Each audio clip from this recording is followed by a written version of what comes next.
All right. Hey, so here we go. I am excited about diving into, I'd say probably my favorite topic of all things, which is consciousness and self-development and self-discovery. And if you've been listening to the show, this is something that we love to talk about all the time. And today we are joined by an expert, Laura Ballet, speaker, coach, and author of the book Science of Empowerment. Laura, welcome to the show. Thank you. I'm so excited. I was just saying if we were near each other, I think we would implode a bit because you can Yeah, feel the absolutely. energy. Very, I very think cool. I think somewhere or another we are entangled, and this is the universe bringing us together virtually. I have had such synchronicities the last few days. And as I was walking up the stairs, I was going to say something like that to you of 8 billion people in the world. And yes, we're in this environment, but still to talk, to pitch, to write, to reach out and connect and make time for one another. It's just for me an extension of somewhere else that we've Yeah. already kind of hung out. So you're mirroring already what my mind is thinking. I love it. Yeah, well, I love your book Mm. and I'm really excited to dive in. But first, I want to start with kind of like how did you end up writing The Science of Empowerment? What brought you to that point and how did you become this amazing author? Yeah, thank you. I love this question because it's got a few different branches off of the base of the tree to it. When I was a kid, young, I wrote. I was journaling and writing and creating poetry pretty young in school. Probably my earliest recollection is maybe like first grade, where I was really connected to writing and the power of writing. And I was always connected to my mind and how I thought about what I was writing, but I didn't understand it back then.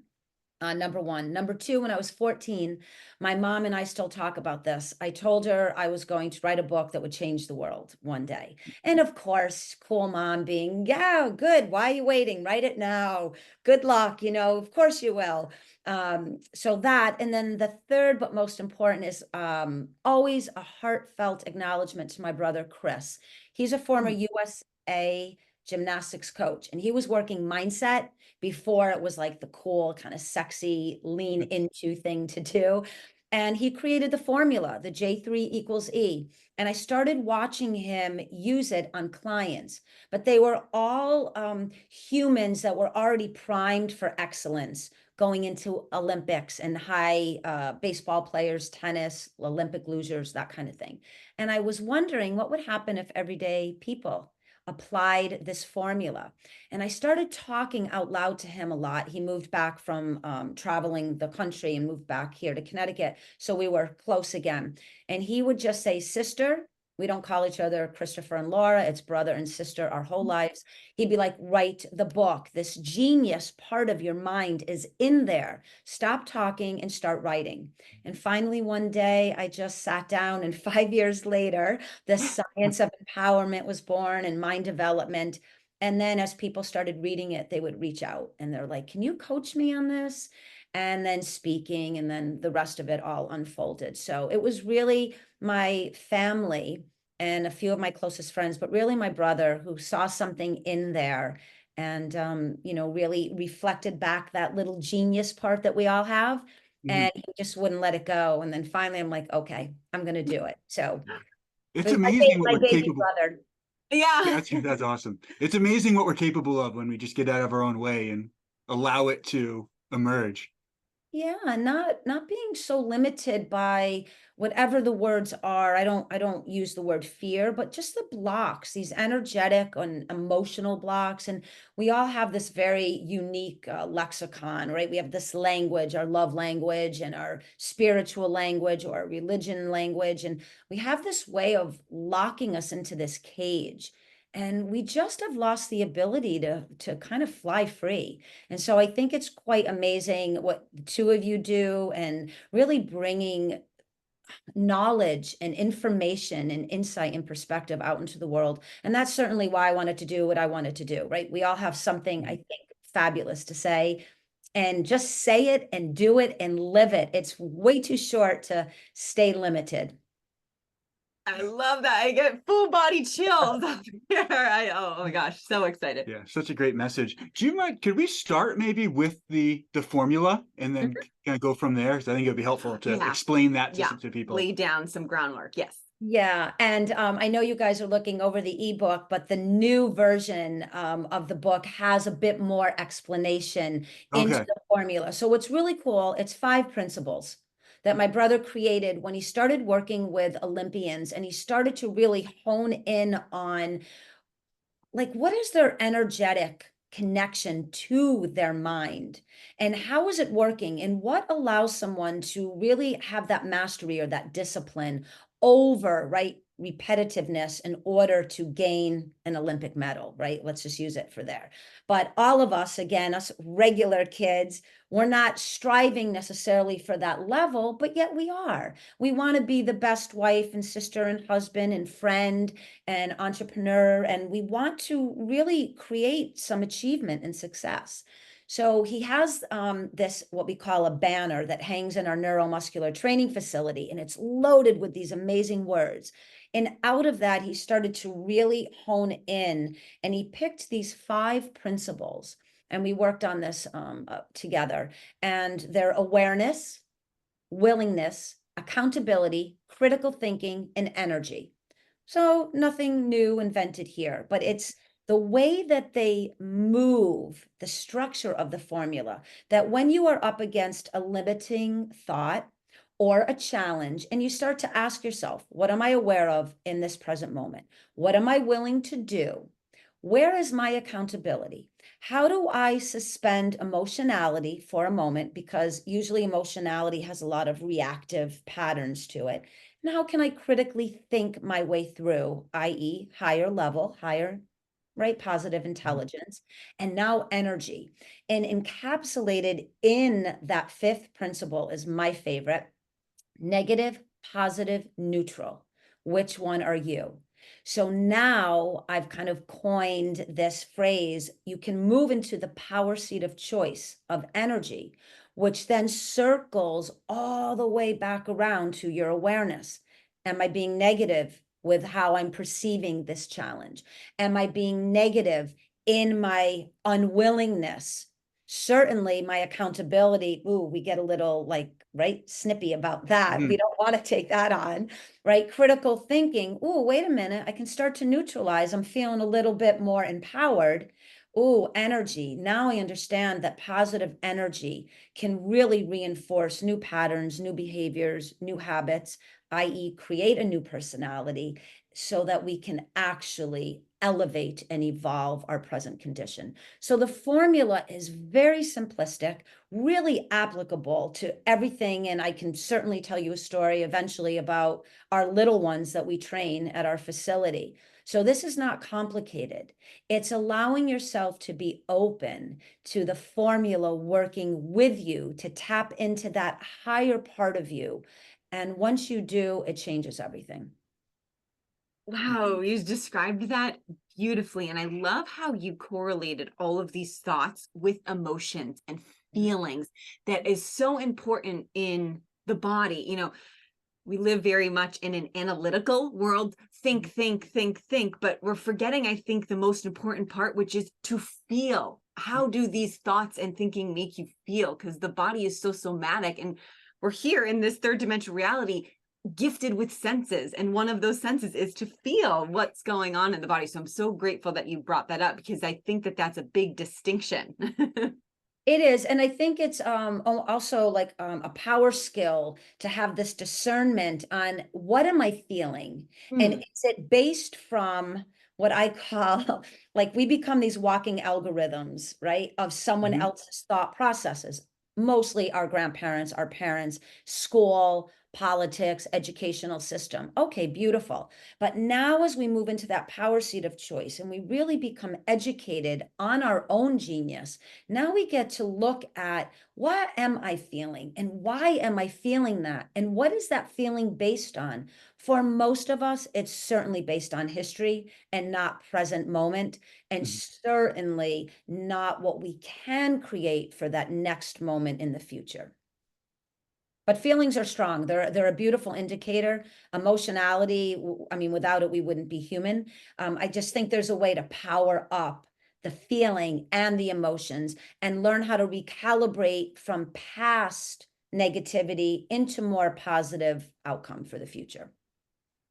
Yeah, I think like this is always playing out. Like you look at this formula, Mm. and I think most people just have no awareness of it, that this is playing out, so they find themselves in this continuous negative feedback loop Yeah. where they experience what they experience, they attach a negative story to it, then they justify and validate the negativity, then they create and experience more of it, and they just assume this is life. Life sucks. And how many of us have gone through, and relationships are the easiest example, right? Mhm. We leave that person because it's their fault. They didn't change. And then we meet, woo, it's all brand new, that shiny penny. We get all excited. Oh crap, here I am again. It's you again. And then somewhere along the way, there's almost this brick, right? House that falls on you, and you realize you're the common denominator in all of that continuum.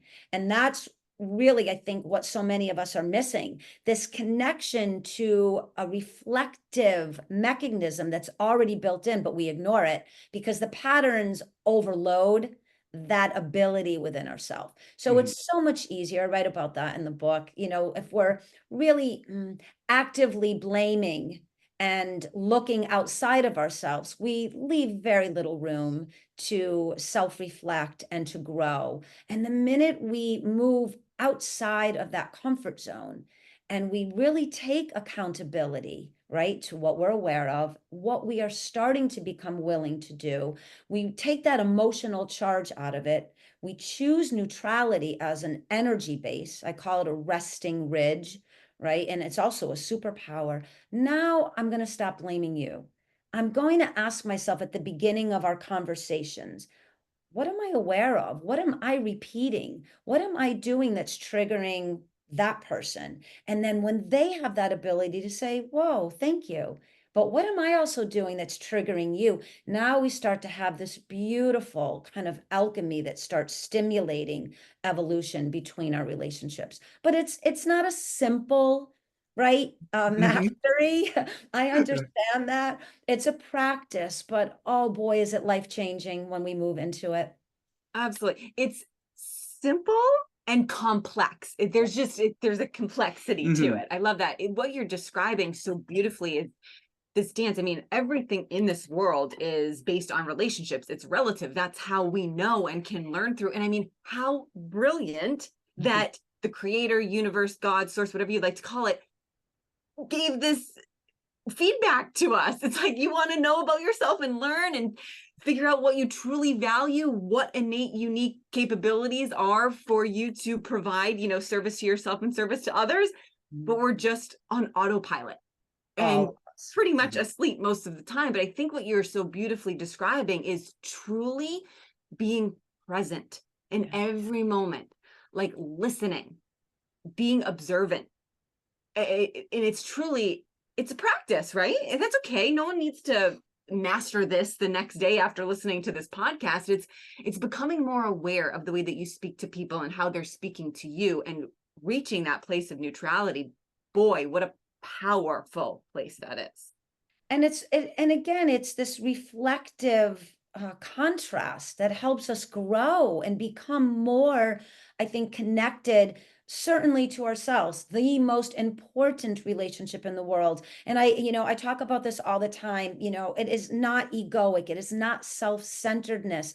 It is, for me, mandatory in the education built within the human condition to have that relationship be as pristine as it can be, because only then can I genuinely and authentically speak on my thoughts and my feelings, or certainly my writings, but go beyond being an author or a speaker. If we would just met at, a party, being able to really connect with each other. So when we leave each other, we really are a bit more enlightened. We're a bit more educated. We've gathered a little bit more knowledge. oh, I can bring that home to my partner, my kids, my neighbor, or in my work environment. And again, I think if all of us really took honor in our connections, I think they would be just so much more beautifully like involved. But we don't, because we're always rushing to get Hmm. somewhere, do something, and we're always being driven by the history. And that's what we're not quite connecting to. We really are present examples of past experiences. And so we're always being directed from that. And when we start to realize, no, the past does not authorize my present or future self, now we can become empowered and really create an empowered life. Oh, absolutely. The past is here to teach us, not trap us. Yes. Like, Yeah. got to get that, because then we're not, again, we're not trapped in this cage, right? Yes. And it is so true. We hold the key. All of us always hold the key. And I don't know why we like throw it out way Yeah. over there. And then we have to like scratch and crawl to get back to it. It's like, no, it's here. Again, it's within the science of empowerment. I write about this. I've always said this, even when I was young, and my parents and even some of my friends were like, what are you talking about? And I used to say, coded within our DNA is the absolute magic of what the universe holds for us. We really are part of the structure of something that we have yet to even begun to understand. The galaxies, the planets, the stars. Again, and I know we're both respectful to the listening audience, however you want to look at it. God is the creator, right? Some people believe in gods. I personally listen when you really listen to what Jesus was saying on the cross, right? Forgive them, for they not know what they do. We are gods ourselves. He was a teacher. He was this magnifier, right? Of, I Mhm. think, a magic and an alchemy of just higher intelligence.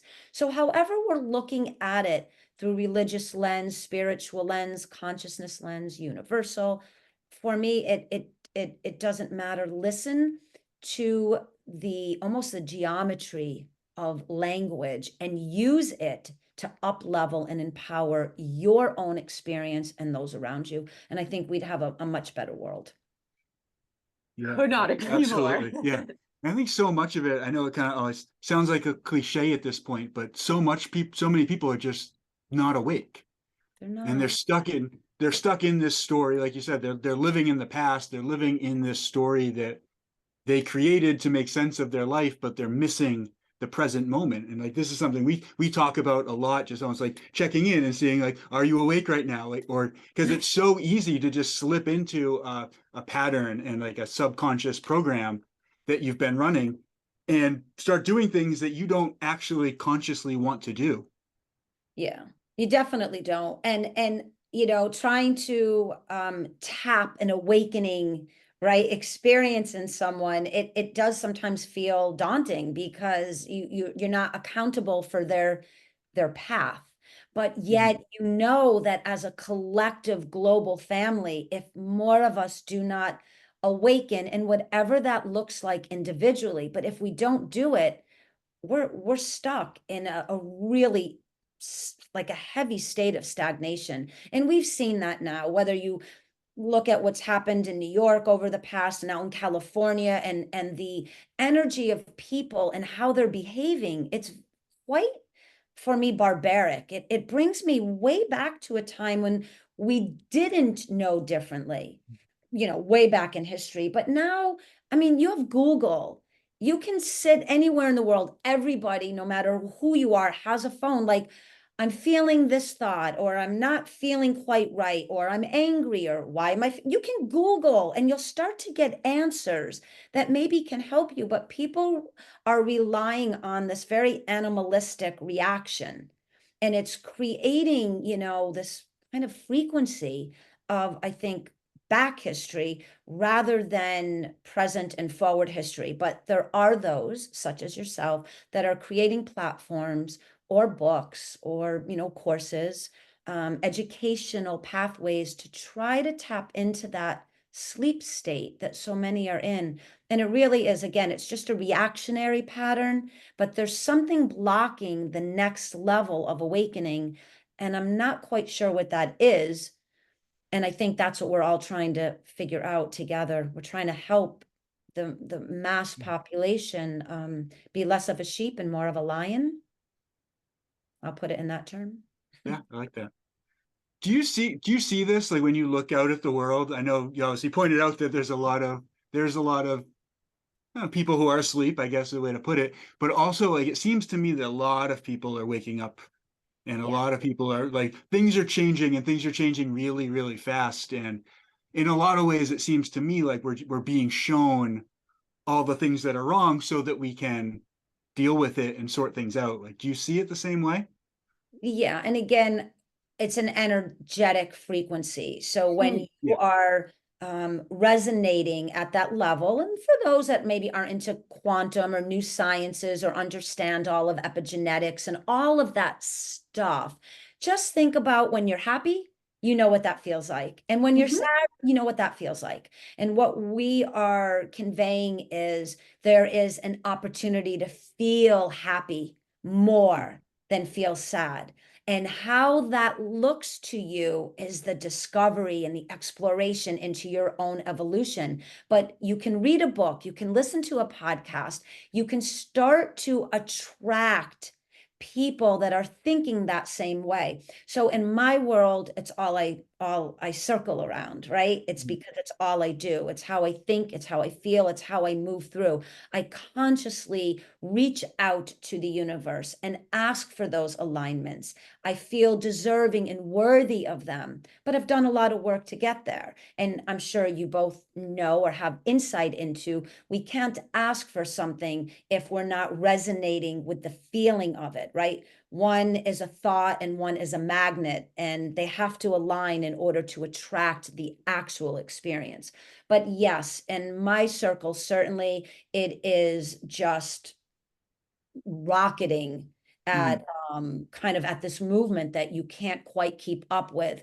But then you look at the average life, and even if you turn on any news station, it doesn't matter, local Mhm. or national and internationally, and then you can see that the masses are still very they're very tethered, right, to patterns. They're not connecting to opportunity of advancement. And in that contrast is where we are now.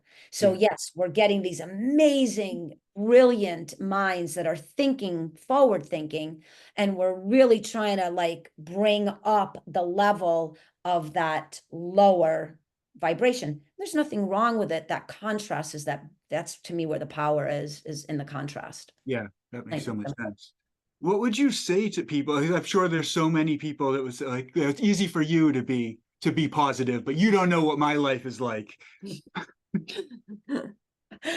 I love this because when I first started on this beautiful journey, the gentleman, Dr. Lewis, that read my book, and he was connected with Hay House, and he read the first chapter and said, "That's it. I want to be any part of your world that Yeah. your brain is thinking this way."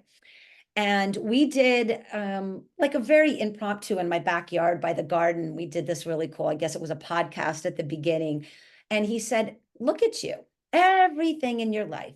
My husband's very lovely, born in France, and your kids, and look at your and he look at all this outside stuff. And everything is like really perfect, isn't it?" And I put this smile on my face and I was like, if you only knew. So let me assure the listening audience that no, my life is not always what you would think it is. We're in the environment of sharing decades of experience, decades of research and exploration and discovery, and it is an everyday journey for me.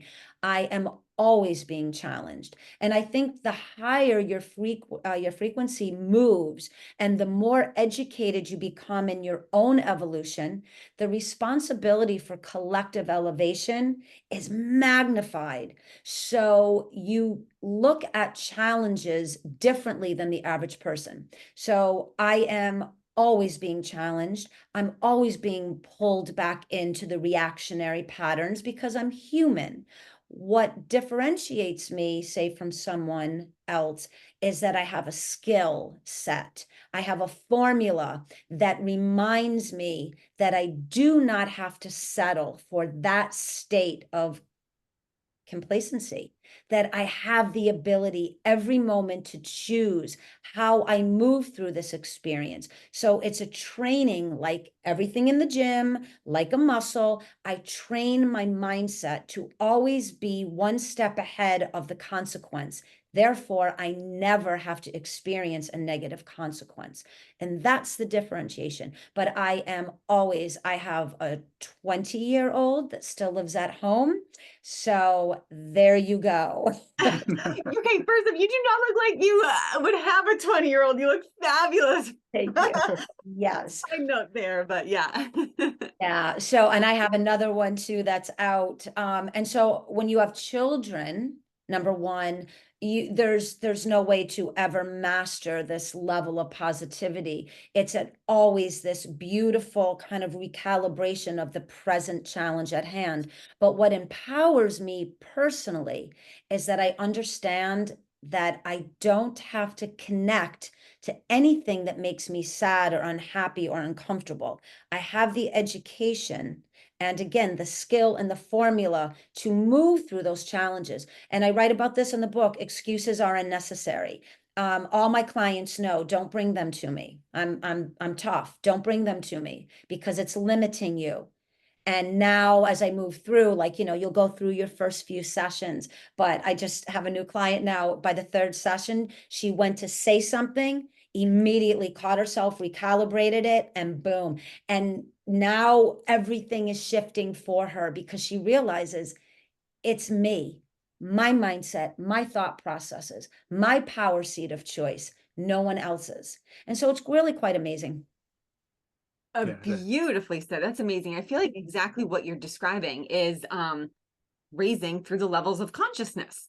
Yeah. And so I feel like this is a good place to maybe dive into that. The listeners will certainly be familiar with consciousness in the stages as we've taped many episodes, but like you're saying, every single person is going through probably a lot of shit that we are unaware of. And we do like to have a very nice, picture of the out manifest world, the facade, our houses, our clothes. There's absolutely nothing wrong with that. There's a level of pride, a level of worthiness that allows you to tap into the beauty of that within you, however you want that to formulate out.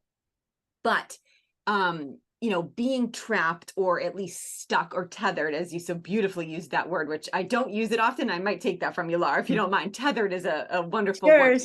Yeah, to these lower energetic frequencies of fear, shame, guilt, typically brought on at very young ages in childhood when we were reprimanded or in certain religious communities, you're told to be a certain way or act a certain way, definitely at school, playing with children. So I'd love to kind of talk about how these energetic frequencies tie into the different levels of consciousness and how we can become more aware of that in our everyday life. Because I truly believe, as we've studied the consciousness map from Dr. David Hawkins and understanding what these actually mean, it's enabled both of us to handle life's challenges more gracefully, and that life is happening for me, not to me, as a reflection of my internal consciousness being mirrored back to perhaps, knock at the door, say, hey, if you're not in alignment with this, we're going to show you, but you have the power to change it. You internally have the power to change that and shift that paradigm within you to reflect outside. Yeah, and so I've got so many thoughts going on right now to that. So I think about when we grow up and where we grew up. So if I talk to my parents who are older, they have a very specific mindset, right? Because they're coming from all that lineage, all that ancestry. Now we understand that the younger generations are being exposed to a different way of thinking. Not all, but some. So, if you're a very conscious, aware parent, you're going to bring some of that out into your child. everybody's got different ways of looking at it. I personally believe that we contract with one another long before we show up, that, otherwise I wouldn't have my little she devil child. She's a payback, as my mother says.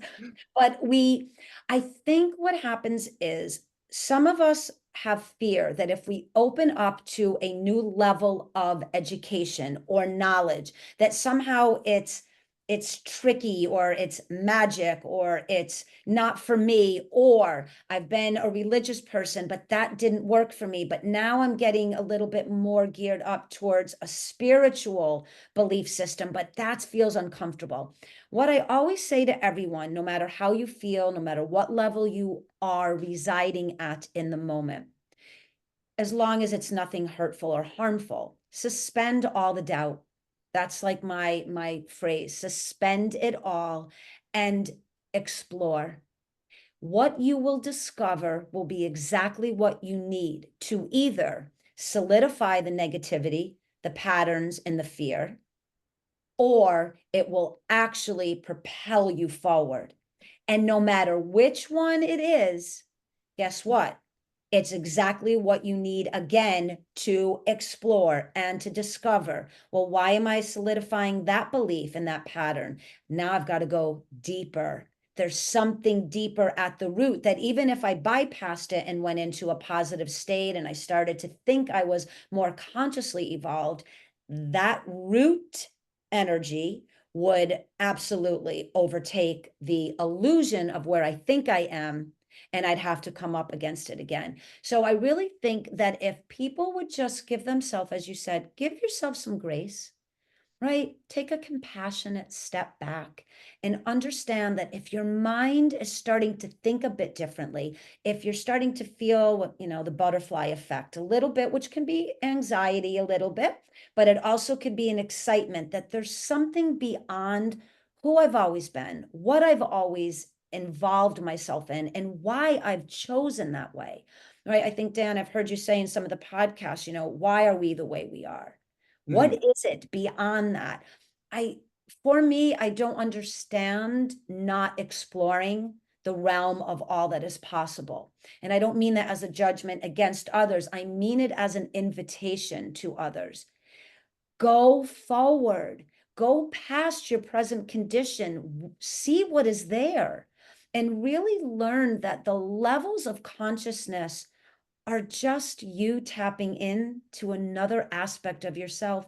It's not anything outside of you. There's no power outside of you. It is within you, and opening up to the possibilities. It's exciting, and it can at times be a little bit, I'll use the human word, scary, but it doesn't have to be, because you have a book, or you have a podcast, or you have a formula, or again, some form of education through journaling, meditating, writing, a yoga practice. Learn to ground yourself to something that makes a little bit more sense to you, and let that be the foundation to how you keep growing through the consciousness levels. Beautifully said. Oh my gosh. That's great. Like it's easy to think of it as like something out there that we need to go get. But it's really it's about reducing the resistance within yourself to allow it to emerge through you. That's so beautifully said. That's exactly, I love that, reducing the resistance. Yeah. And I write about this, that how we re-sign these contracts all the time with the past Mm-hmm. without knowing it, but we do. Every relationship, every hard stop, every challenge, whatever word you want to put to it, that is us re-signing a contract for a repeat. And why do we want to repeat, right? It feels comfortable, it's familiar, all of the language that we know fits here. Now, what I'm asking you is stop feeling comfortable.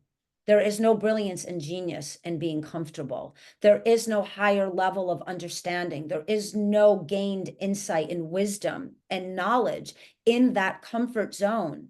And I do this all the time. I just put a post out of my husband and I. We were 80 stories, 1,500 feet above in the Costa Rica jungle on what they call the Superman zip line. It was a challenge. I'm going to tell you real quick. So people, Oh, I hear going about this. back to where you were asking, like, oh, everything looks great. And so they had to, and I'm a tiny kid. I'm strong, but I'm tiny. They were putting weights. We get up on what looks like a massage table, 1,500 feet up on a cliff, and they strap you in, and you are strapped like Superman, and you have to tether your legs, and you have two hooks, and you can't even see where you're going, and you see these thin strips of line, and they take your body and they boom, one, two, and you think you're going three, but no, and they fly you out. Okay, no problem. You're literally, I can't even get into really the psychology of how I was feeling to really express how I had to bring in this J3 equals E formula, boy, at this moment. But what happened is, okay, great. I'm flying. I'm thinking if my mother knew that I was 1,500 stories up over the jungle, she would murder the love of her life, my husband, who she thinks is this perfect being. He allowed this for me to go. All of a sudden, I'm whipping. And I see my husband, and I was at 50 miles an hour. He went at 60. Okay. And we're just two toggles hanging up. He goes flying by me, and it hit me. I'm not going to make it to the platform. I am not going to make it. I started slowing down. I could feel it. I didn't have the weight and the momentum. I get stuck like 80 feet from the platform, far enough that there's no verbal communication.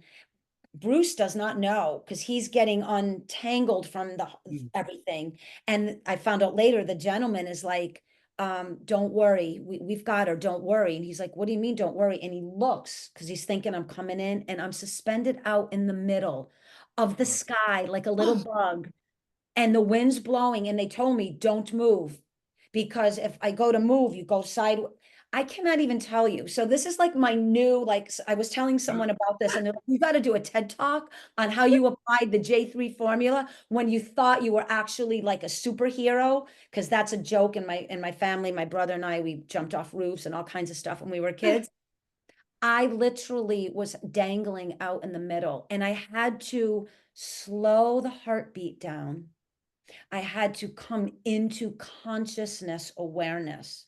Otherwise, I would have lost it because I didn't think I was going to die per se, but I had no idea how I was going to get to the platform because I knew they couldn't come jumping in. They couldn't come because we would collide. What am I going to do? Mhm. I just kept breathing. What am I aware of in the moment? I am safe. This is not my time to go. What am I willing to do? Calm the sensory system down. Get in touch with the nervous system. This is all higher consciousness now. Because if I let my emotional humanness come through, I would have lost it. Because my instinct was to grab, try to hold on, anything. And I couldn't. I knew some part of my brain because I would have started whipping around, right? My accountability, this is your power seat of choice. How are you going to handle this challenge? Critical thinking, suspend the emotion. I'm going to be okay. Where are you, Lord? Where are you, God? Gods, anybody? Anybody? Angels? Anybody? Where are you? Right? Energy, neutralize, neutralize, neutralize. And then finally, I faintly heard, hold on, we've got you, because I lost kind of the connection around me because I went into the emotional reaction. And it could have been 3 minutes, it didn't matter. Had I not applied the formula, I would have gone into a state, patterned thinking, patterned behavior and habit, and I probably would have started spinning around because I was swaying in the wind. And what I did is I went into my physical training and I kept moving my shoulders a certain way, my legs. So my point is train your mind, train your body to your level of excellence. Could be a walk from here to the mailbox. It doesn't matter every day. Start to push yourself past the status quo so that you can rise to a different level of being. And this will help empower your life. And eventually they threw out a rope. But then when they started to, I saw them with the rope. I'm like, how am I going to catch it? I'm toggled in. I have nothing. And somehow this young kid threw it and it caught on a magnet or something up, and they brought me all Wow. in. Then when I got there and I went to put my feet on the edge of the platform, a gust of wind took me back and they had to do it, but I didn't go far back.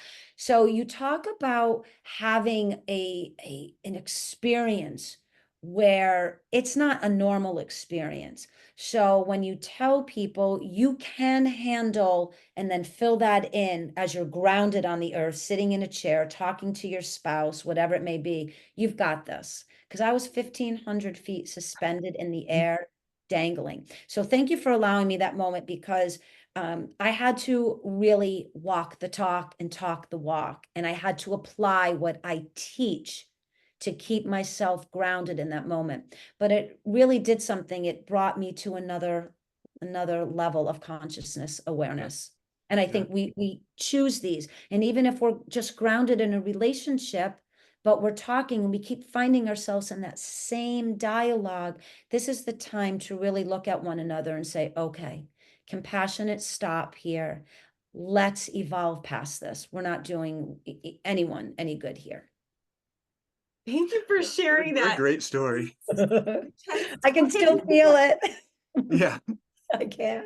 You made into a movie somehow. I know, no, it was freaky. I just put the pictures out. I'll see if I can try to send it to you. You'll know when Yes. Oh my gosh. when I'll we have to took look. off. We're all like, yeah, but then we didn't get any pictures of the path because I was stuck and the teams were trying to figure out like how to. There's But other things going on. But you know what's weird? There's kids that do this that weigh less than me. Okay, I'm 115 solid pounds of Jekyll Yeah. muscle, and it just didn't matter. And I know why. I know why I created that experience. Yeah. And I think that's another layer of consciousness. Look at the experience as kind of like an indicator, a marker of you reflecting the opportunity to grow, not to stay stuck. I absolutely love that. I think it's beautiful. And I think that the more consciously aware of how you feel during the day, what's interacting, it can just be very mundane things. You get up, you journal, you meditate, you go to work, you drive your kids to school, all the things that everybody human has to figure out in their life and do. But once you get to that, or at least, I'm sorry, I want to speak for myself personally. Once I've felt and have been able to tap into a different energetic frequently, if I feel off, it's almost instantaneous, the feedback that I'm getting from the universe. And I remember this happened just a few days ago. I was slightly off and had a call at the end of the day, and the call was horrific. And it threw me, and I was so shaken. And I said to me, I was like, I'm off. I've dropped my frequency. I've dropped my and it's thus resolved itself because I was able to pick myself up, and you're able to recognize this as a beautiful, like I said, feedback loop of how can I empower myself to release this victim consciousness and know that, all right, this isn't a dire situation. It was a pretty crappy phone call. Something happened and it's resolved itself since. How can I, tap into this mindset, this higher consciousness within me, that trust, the very innate trust that's within us that we so generously give to others and to give to the circumstances that happen. I would actually love to talk a little bit about that, how we give our power away in that sense. Yeah, I think we give our power away because it was taken away at a very early age. Mhm. Our developmental stages, our power was taken away. And that's not anyone's fault, though it is their accountability. It was their responsibility, but they were still unaware. And again, it's not to blame, and I write about this in the book. It is not to blame parents. It is not to blame society. Most of us show up and do the best we can. However, I do believe that we know the difference and we still choose to behave in those manners that then place, right, what I call that algorithm into the young minds, the developing state of someone else. And then as we move through the processes, we don't have this natural state of trust. of self-empowerment, of connection to our own evolution, because it was very distorted. And for those of us who have gone through, if there's been sexual abuse, if there's been alcoholism, substance abuse, if we were abandoned, if there was lack of money, all of the human condition that so beautifully, challenges us, that really exacerbates all of that lack of trust, that lack of confidence, that lack of authenticity. And I say a lot that, we've never been taught how to authorize our own power. And I've tried this with my kids. But even they will tell you, like, I can talk to anyone else's children and guide them through coaching. And, I'm like the bomb to them. Talk to my own kids. She was too strict. She had all these expectations. She demanded this from us. I'm a typical mom in their eyes, period. So I've really learned to let go of their judgment against me. It does not matter. I've done an amazing job. There you go. And I hold steadfast to that. I think that it's this lack of breeding in the mindset potentiality of those who are guarding our well-being when we're young. And then how do we help ourselves tap into it when we're not quite sure, right? The clarity is a bit fogged. And so I think we do this when there's something calling us, and we do know it. It's either, again, it's too many bad relationships, or we're arguing over the same thing, or geez, we're 8 years in and we're still hitting the wall here. There's something that's calling you, that's kind of nudging you, and sometimes a brick house is falling on you. It's time for you to move into that environment, whether you're ready or not, whether you feel confident or not. You've got to shift something in order to break up this stagnation, this pattern, this mindset. I really think it takes an act of courage and bravery for those of us that are still a bit unsure. But I can promise you, through a book, through a podcast, through a coach, you can get to that place where you start to build the confidence that maybe I'm a bit unsure, but I'm going to start to have some faith and belief in myself. That there is maybe my connection to God and divinity, my connection to consciousness and powers that I may not quite understand, but I know that other people have tapped into it. What are they doing? And look for teachers. Gather information, research, search, become your own polymath. Get interested in all these beautiful areas that can help you evolve and live into your potentiality. Because I can promise you, when you're a little old person, you will not regret having grown. You will regret staying the same. Oh, beautifully Yeah. said. This actually reminds me of something. I can't remember if it's going to be on the show or if we hit record after. Bruce Lipton, Dan and I were watching a documentary with him, and we were explaining to a family member of mine that we have the power to choose how we feel in any moment. We have the power of choice pretty much in every situation. And this family member was like, no, I don't believe that. I was like, all right. I think that is a wonderful, actually, just indicator of how disempowered people feel. And like, wait a minute, I can't choose the way that I feel. It's like, no, but we can. And you speak about this so much in the book. So I'd love to get into this power of choice. And I know that we touched upon how that's taken away from us, but I want people to feel empowered and to choose anything, because you can also choose to feel miserable. Yes. Hats off to Yeah. you as And so well. many people do. Yeah. I'm not quite sure why anymore. Yeah. I'm really not, and I'm just being honest. I For me, when I come up against people in conversations, and for not coaching, because that means someone's willing to move through, right? Or Sure. not a podcast or writing or speaking, when people are showing up because they have an interest. But let's just say, just in life, and it happens to me everywhere. My husband and I, we travel, we go to Europe, and he knows this. There she goes. And there's always someone that is, really? But what I would say to that relative is, okay, let's say you believe that you don't have the power.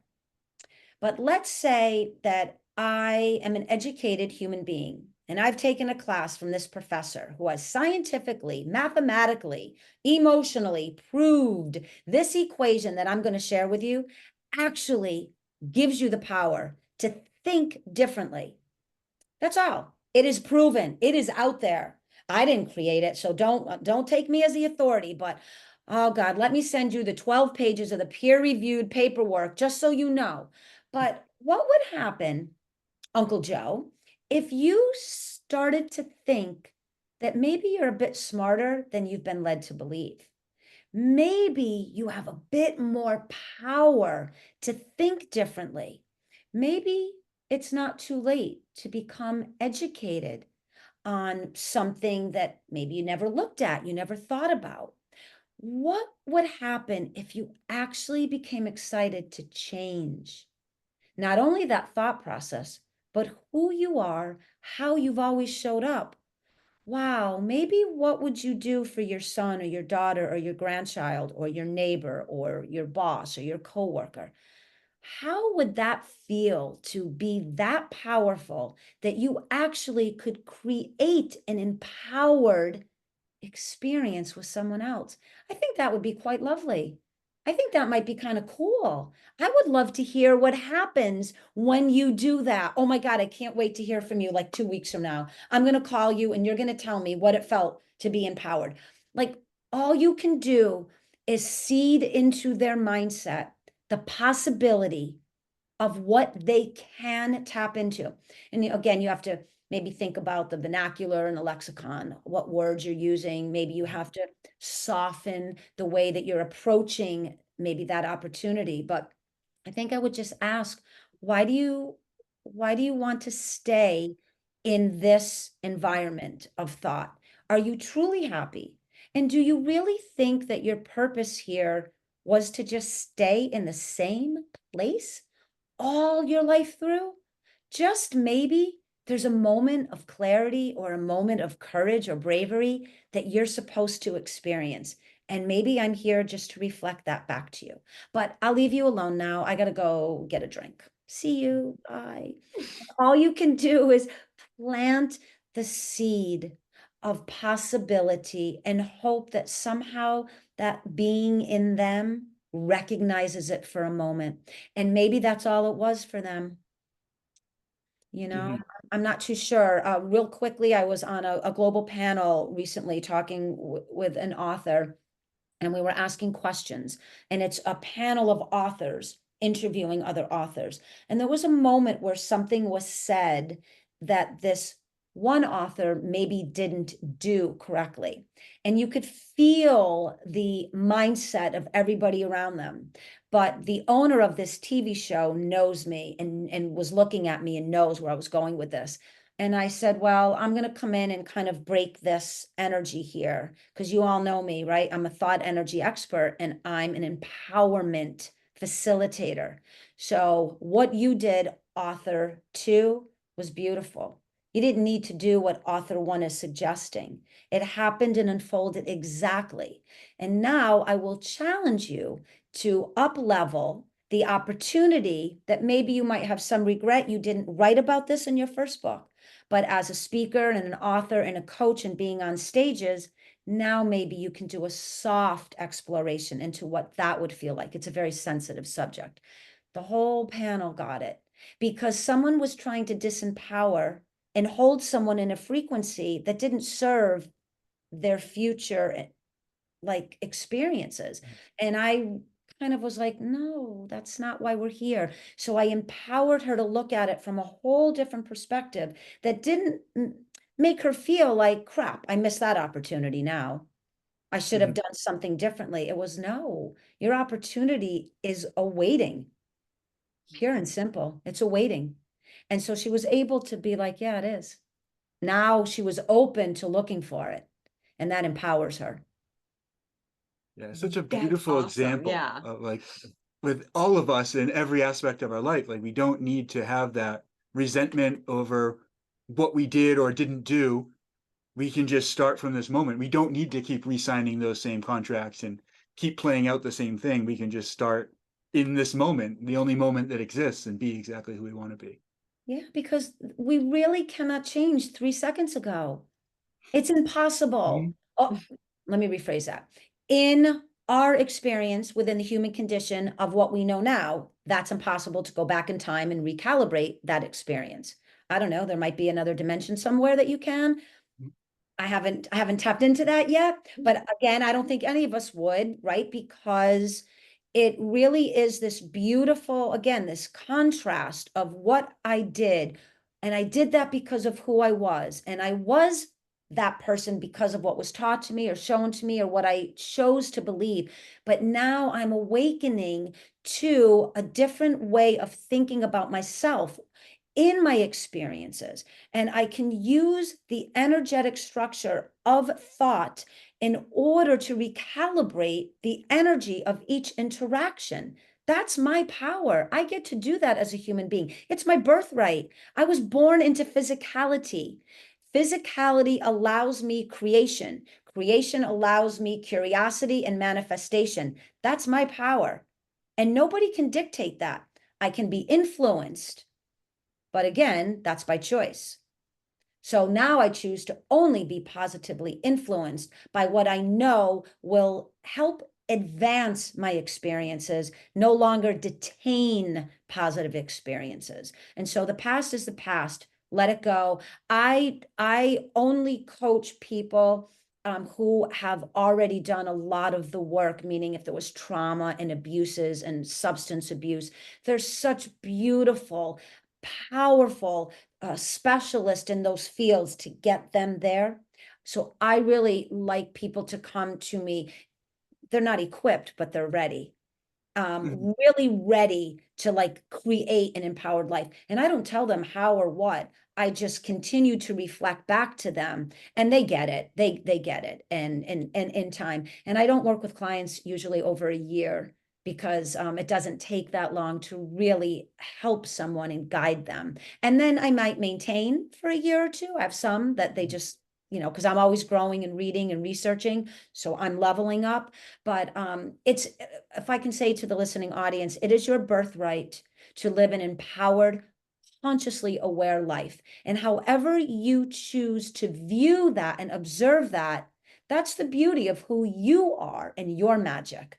But please don't stay locked into a stagnation of limited thinking and repeating the cycles of language and behavior with certainly those closest to you, or anyone out in the world. Really use your position of power, not over anyone, but with someone, and co-collaborate, even if they don't know. You can do that at the grocery store, the gas station, everywhere. I practice thought energy everywhere I go. And how can I have positive causation on this experience, even if someone is sleepwalking or unaware?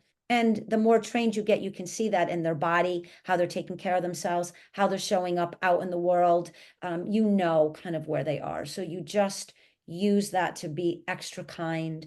Maybe you buy the coffee, you fill up their gas tank, or you just say something, kind to them.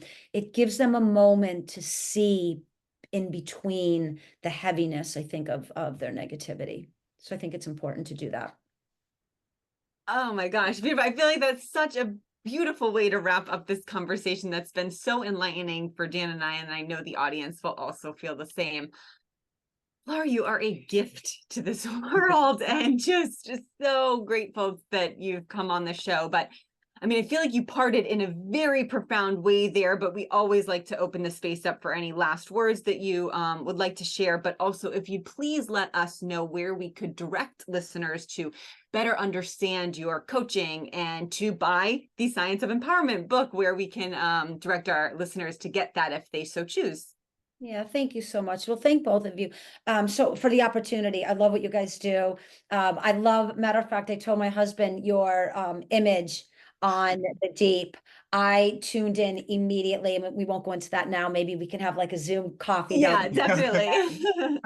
but I love what you do. I appreciate the both of you. Again, for me, your PowerPoints of light, you know, on the earth and the more needed.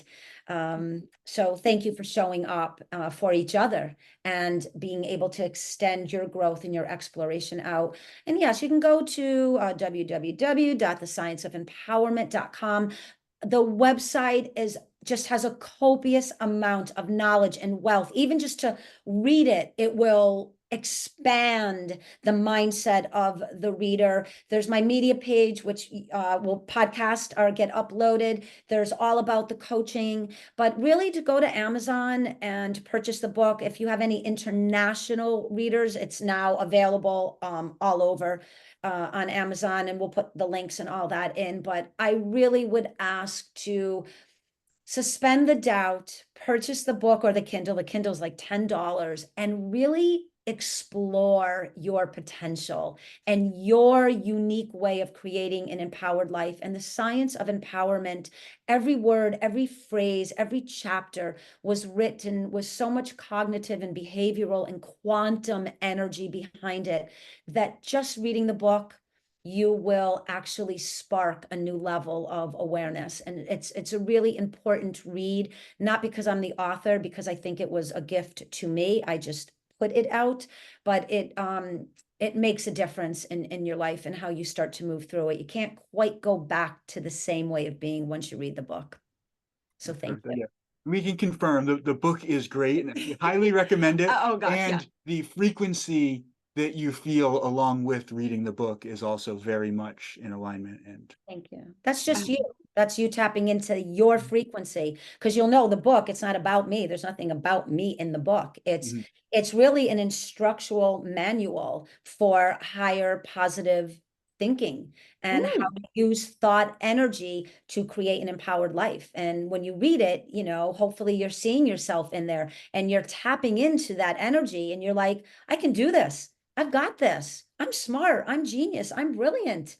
Like, I don't have to stay in that same argument or that same job, and sometimes even a relationship. Like, we're born to grow and evolve. And why am I not doing that anymore? Yeah. Oh, Yeah. beautiful contemplation to end this as well. Oh, Laura, thank you again for joining us on this magnificent episode. Thank you. Thank you. All right, I'm just gonna shut the recording off. Yeah.